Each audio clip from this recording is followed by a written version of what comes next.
ఇంట్లో ఉన్న బంగారాన్ని విడిపించి ఆ రోజు ఆన్లైన్ రేటుకే మేము కొంటాం. Sharma gold company. రోజా గారు ఎక్కడ భయం అనిపించట్లేదా అంటే ఇప్పుడు అధికారంలోకి వచ్చిన తర్వాత సో ప్రీవియస్ గా రకరకాలుగా గవర్నమెంట్స్ కానీ లేకపోతే చంద్రబాబు నాయుడు గారు కానీ దూషించిన వారి మీద కేసులు కూడా పెట్టడం స్టార్ట్ అయింది. దూషించడం కాదండి, అనిల్ని కూడా చూసాం మనం. దూషించడం అంటే ఏంటి? బూతులు మాట్లాడితే తిట్టారో బూతులు మాట్లాడారో అనొచ్చు. ఇప్పుడు నువ్వు యాంకర్ గా ఉన్నావు, యాంకర్ గా ఉన్నప్పుడు నీ లిమిట్స్ ఒకటి ఉంటుంది. రోషన్ ఈ లిమిట్ దాటి రావద్దు లేదా ఇలాంటి వద్దు అన్నప్పుడు నువ్వు వింటావు. అట్లాగే ఒక అపోజిషన్ లీడర్ గా ఉన్నప్పుడు అతను ఏం చేయాలి? ప్రభుత్వం ఏదైనా తప్పు చేస్తే దాన్ని ఎత్తి చూపాలి. ఇప్పుడు మేము ఏం చేస్తున్నాం? విమెన్ మీద అట్రాసిటీ, విమెన్ మీద రేప్స్ జరిగేటప్పుడు మేము ఫైట్ చేస్తున్నాం. దాన్ని తిట్టడం ఎట్లా అంటారు? ఒక సీఎం ఫెయిల్యూర్ అయినప్పుడు, ఒక డిప్యూటీ సీఎం ఫెయిల్యూర్ అయినప్పుడు, ఒక హోంమంత్రి ఫెయిల్యూర్ అయినప్పుడు దాని మీద ప్రస్తావించడమే తిట్టడం అంటే ఎట్లా? దాన్ని తిట్టడం అనరు. ప్రతిపక్ష బాధ్యత. అధికార పక్షం తప్పు చేసినప్పుడు, అధికార పక్షం ఫెయిల్యూర్ అవుతున్నప్పుడు దాన్ని సరిదిద్దుకోవాల్సిన బాధ్యత వాళ్ళకు ఉంది. దాన్ని చూపాల్సిన బాధ్యత మాకుంది యాజ్ ఏ అపోజిషన్ లీడర్స్ గా. అంటే మీరు ఎవరు మాట్లాడకూడదంటే మేము అధికారంలో ఉన్నప్పుడు మీరు మాట్లాడారు కదా. తేల్చుకుంటాం. ఎవరైతే రెబల్స్ అని చెప్పుకున్నారో, కొడాలి నాని కావచ్చు, వల్లభనేని వంశీ కావచ్చు, రోజా గారు కావచ్చు, సో అనిల్ యాదవ్ కావచ్చు, లెక్క తేల్చుకుంటాం, మీ లెక్కలు తేలుస్తాం అని క్లియర్ గా వీడియో చూపించండి. నేను అనింది లెక్కలు తెలిసేది అంటే వాళ్ళు చెప్పారు కదా, ఎవరు లెక్కలు తెలుస్తాం అధికారంలోకి వస్తే అని చెప్పి హోమ్ మినిస్టర్ గారు, ఇప్పుడు హోమ్ మినిస్టర్ గారు కూడా నా ఇంటర్వ్యూలో చెప్పారు. ఏమని? మా ఫస్ట్ టార్గెటే కొడాలి నాని అని కూడా క్లియర్ గా చెప్పారు. ఇప్పుడు మీరు చూడాల్సింది ఒక్కటే, హోమ్ మినిస్టర్ అనే ఆవిడ అలా నీ ఇంటర్వ్యూలో మాట్లాడింది అంటే ఎంత దిగజారిపోయినట్టు. ఒక హోంమంత్రి పదవి మనకి ఇచ్చేది ఎందుకు? ఒక విమెన్ గా అధికారంలో లేనప్పుడు నేను చెప్పాను. అదే అంటున్నాను, నువ్వు అధికారంలోకి వచ్చినప్పుడు నీ శాఖలో నువ్వు బెస్ట్ గా సర్వీస్ చేసి బెస్ట్ లీడర్ గా, బెస్ట్ మంత్రిగా నువ్వు పేరు తెచ్చుకోవడానికి ప్రయత్నం చేయాలి. అంతేగాని వాళ్ళని అరెస్ట్ చేస్తా, వీళ్ళని అరెస్ట్ చేస్తా, రేపొద్దున ఆమెను చేయరా, ఆమె ఓడిపోతే ఆమెను చేయరా, అలా చేసుకుంటూ పోతే అంటే ఎవరు మిగులుతారు? దానివల్ల వాళ్ళు జనాలలో చులకనవుతారు తప్ప మాకేమీ ఇది లేదు. మేము అధికారంలో ఉన్నప్పుడు మేము ఎవరి మీద కేసు పెట్టామా, లేకపోతే వాళ్ళ జోలికి వెళ్ళామా? మా దీంట్లో మేము బెస్ట్ గా పరుగులు తీసాం. టూరిజం లో కానీ, స్పోర్ట్స్ లో కానీ, కల్చరల్ యాక్టివిటీస్ లో గతంలో ఉన్న మినిస్టర్లు ఎవరెవరు ఉన్నారు, ఇప్పుడు నేను వచ్చాక ఏం చేశాను నేను ప్రూవ్ చేస్తాను. నేను ఉన్న దాంట్లో ఎంత బెస్ట్ గా వర్క్ చేశానో నేను నిరూపించుకుంటాను. సో అలా ఉండాలి. ఒక ఎమ్మెల్యే అయినా, ఒక మంత్రి అయినా కూడా బెస్ట్ లీడర్ గా పాలిటిక్స్ లో ఉంటేనే జనాలు గౌరవిస్తారు. అంతేగాని వాళ్ళని కేసు పెడతాను, వీళ్ళ మీద పోస్ట్ పెడతాను, వాళ్ళని అవమానిస్తానంటే అది పార్టీలకు అతీతంగా మేల్ డామినేటింగ్ సొసైటీ కాబట్టి ఎక్కడున్నా కానీ. సో హోంమంత్రి అయ్యారు అనిత గారు, సో మీ కొలీగ్ విష్ చేశారా? ఆ అదృష్టం ఆమెకు వచ్చిందంటే కూడా అది జగనన్న క్రెడిట్ అని నేను చెప్తాను. ఎందుకంటే ఫస్ట్ జగన్ గారు ఎస్సీ మహిళని హోంమంత్రిని చేయాలి, వాళ్ళకు కూడా రాజ్యాధికారంలో ఈక్వల్ ప్లేస్ ఇవ్వాలి అని చెప్పి సుచరిత గారికి ఫస్ట్ ఇవ్వటం జరిగింది. ఆ తర్వాత 2.5 years తర్వాత మళ్ళీ వనిత గారికి ఇవ్వటం జరిగింది. సో ఆ కోవలో ఆమెకు అదృష్టం వచ్చింది. కానీ జగనన్న సీఎం గారు కనుక ఒక ఎస్సీ లేడీకి హోమ్ మినిస్టర్ ఇవ్వకపోతే చంద్రబాబు నాయుడు ఆయన జీవితంలో ఇచ్చిన దాఖలాలే లేదు. ఆయన 14 ఏళ్ళు అధికారంలో ఉన్నాడు, ఇప్పుడేం కొత్త కాదు. ఇది ఎన్నోసారి వచ్చాడు. ఫ్యూచర్ లో ఎప్పుడైనా మీరు హోమ్ మినిస్టర్ అయితే, ఒకవేళ ఆమె ఇంటర్వ్యూ నేనే చేస్తే, నా వల్ల ఆమెకు వచ్చింది, నేను ఒక ఫైర్ బ్రాండ్ కాబట్టి ఇది ఉద్దేశించి జగన్ గారు ఇప్పుడు ఫైర్ బ్రాండ్ అయిన రోజా ఇవ్వాల్సి వచ్చింది అని ఆమె కూడా చెప్తే, ఆమె గురించి నువ్వు గొప్పలు చెప్పుకోవాలి. రాష్ట్రంలోకి వెళ్ళి జనాల మధ్యలో మైక్ పెడితే తెలుస్తుంది నీకు ఎవరు ఫైర్ బ్రాండ్, ఎవరు రియల్ పొలిటికల్ వర్కర్, ఎవరు జనాల కోసం పనిచేస్తారు అనేది జనాలు అడిగితే చెప్తారు.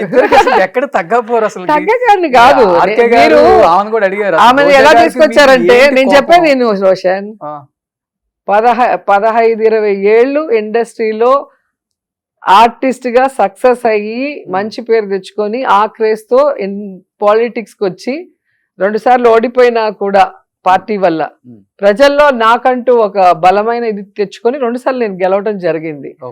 ఎవరినో నాకు ఈక్వల్ చేయాలని చెప్పేసి కొంతమంది పచ్చ ఛానళ్ళు, మీకు తెలుసు కదా హైదరాబాద్ లో నేను ఫస్ట్ ఎమ్మెల్యే అయినప్పుడు ఎలా 2 ఫోటోలు వేసి ఎలా చేశారు. నేనెవరో ఇక్కడ కాదు, ప్రపంచ దేశంలో ఉన్న తెలుగు వాళ్ళందరికీ, తమిళ వాళ్ళందరికీ, కన్నడ వాళ్ళందరికీ తెలుసు. ఇప్పుడు రోషన్ లేకపోతే ఇంకొకరు ఇచ్చే సర్టిఫికేట్ నాకు అవసరం లేదు. నా కష్టం మీద నేను వచ్చాను. నా వల్ల వాళ్ళు అయ్యారే తప్ప, క్రేజ్ వచ్చిందే తప్ప వాళ్ళ వల్ల నాకు అవసరమే లేదు.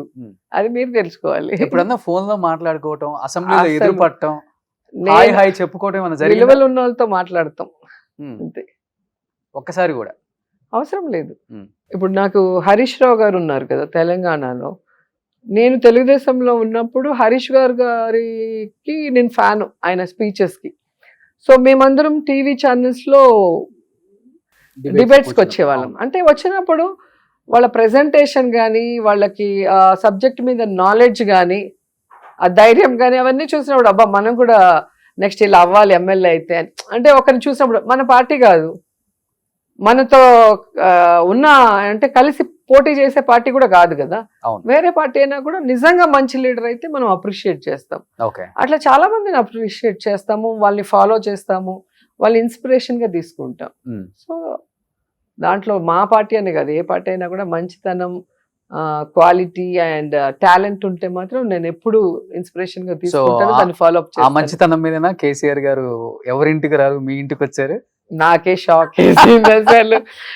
నాకు ఫోన్ వచ్చింది, ఇలాగా కేసీఆర్ గారు మీ ఇంటికి వస్తున్నారు, లంచ్ ప్రిపేర్ చేయండి అంటే నాకు గుండె జారిపోయింది. అమ్మో నేను ఇలా అన్నాను కదా ఆయన్ని, అది మనసులో పెట్టుకొని వస్తే మనం ఎలా రిసీవ్ చేసుకోవాలి, ఎట్లా నాకు అసలు ఆయన ఎదురు పడేంత వరకు నాకు ఏం అర్థం కాలేదు కొంతసేపు. ఓకే. మా ఇంటికి ఎందుకన్నా ఏమో సార్ చెప్పారు, రోజమ్మ ఇంటికి వెళ్దాం అన్నారు. ఓకే. సరే ఇంకా అసలు పరుగులు అసలు నాకు కాళ్ళు చేతులు ఆడలే. రాగానే అసలు ఏమి జరిగినట్టు అవన్నీ కూడా, అంటే ఇక్కడ నేను గొప్ప లీడర్ల గురించి చెప్తాను. రాజశేఖర రెడ్డి గారు కానీ, మన కేసీఆర్ గారు కానీ నన్ను ఒక పొలిటికల్ లీడర్గా చూశారు, ఒక పార్టీ కోసం పోరాట పటిమ ఉన్న యోధురాలుగా చూశారు తప్ప ఈమె నన్ను అనిందే అని ఎప్పుడు చూడలేదు. ఇద్దరిలో క్వాలిటీ నేను చెప్తాను. నేను రాజశేఖర రెడ్డి గారిని కలిసినప్పుడు కూడా ఎంత హ్యాపీగా నన్ను రిసీవ్ చేసుకొని, నీలాంటి పవర్ఫుల్ మాట్లాడే అమ్మాయి మాకు లేరే అన్నారు. ఆయన రెండోసారి సీఎం అయ్యాక. రెండోసారి సీఎం అయిన వాళ్ళకి మనతో ఏం పని, నన్ను పొగడాల్సిన పని ఉంది. అంత పెద్ద స్థాయిలో ఉండి చెప్పారు అంటే మనకి ఎంత సంతోషం ఉంటుంది చెప్పు. అట్లాగే కేసీఆర్ గారు కూడా అప్పుడు అమ్మాయి ఆ పార్టీలో ఉంటూ ఆ పార్టీ నాయకత్వానికి, ఆ పార్టీకి సపోర్ట్ చేసింది, నా మీద కోపం కాదు అన్న విధంగా ఆయన నవ్వుతూ మాట్లాడుతూ, వైఫ్ వాళ్ళ డాటర్ అందరూ వచ్చారు ఇంటికి. ఓకే. నాకు ఒక 5 నిమిషాల్లోనే రిలీఫ్ వచ్చేసింది. అంతవరకు టెన్షన్ గా ఉంది, ఎలా రియాక్ట్ అవుతారు, ఎలా మాట్లాడతారు, ఎట్లా మనం రిసీవ్ చేసుకోవాలనుకున్నా కానీ ఆయన ఆప్యాయత ప్రేమ ముందు నేను రిలాక్స్ అయిపోయి ఇంకా గబగబా భోజనాలు అరేంజ్ చేయటం. అంటే ఆ రోజు నేను చేసే పరిస్థితి లేదు, నేనే టెన్షన్ లో ఉన్నాను. కానీ ఆయన భోజన ప్రియుడు, మంచిగా ఆయనకు నచ్చిన అన్ని చేసి పెట్టాం. చాలా ఓపిక్గా మెల్లిగా ఒక్కొక్కటి టేస్ట్ చేసి భోజనం చేసి, మా లీడర్స్ అందరూ వచ్చారు, మా జిల్లా నాయకులు అందరూ కూడా, సీనియర్ మోస్ట్ లీడర్ల నుంచి అందరితో మాట్లాడి ఫొటోస్ తీసుకున్నారు. బయటకు వచ్చి నా బిడ్డ, నా కూతురు ఇంటికి వచ్చాను, నాకు భోజనం పెట్టింది, బాగుండాలని చెప్పి ఆశీర్వదించి వెళ్ళారు. సో నేను ఆయన దగ్గర ఏమి ఎక్స్పెక్ట్ చేయలేదు, ఆయన నా దగ్గర నేను ఇచ్చేంత స్థాయిలో లేను, ఆయనకి ఏమైనా ఇచ్చే స్థాయిలో. కానీ నన్ను గుర్తుపెట్టుకొని నా ఇంటికి వచ్చి నన్ను ఆశీర్వదించినందుకు ఎప్పుడు ఆయన మీద నాకు గౌరవం ఉంటుంది. ఈ ఇంటికి వచ్చి మీ చేపల పులుసు గురించి అసెంబ్లీలో రేవంత్ రెడ్డి గారు కుళ్ళు రేవంత్ పిలిచి భోజనం పెట్టలేదని కుళ్ళేమో. ఎందుకంటే రేవంత్ ఇప్పుడు సీఎం కాబట్టి రేవంత్ రెడ్డి గారు అని చెప్పాలి. తెలుగుదేశంలో ఉన్నప్పుడు మేమంతా ఫ్రెండ్స్, నేను, పయ్యావుల కేశవ్ గారు, రేవంత్, అచ్చెన్నాయుడు గారు, వేం నరేంద్ర గారు, మేమందరం ఒక టీం లాగా ఉండేవాళ్ళం.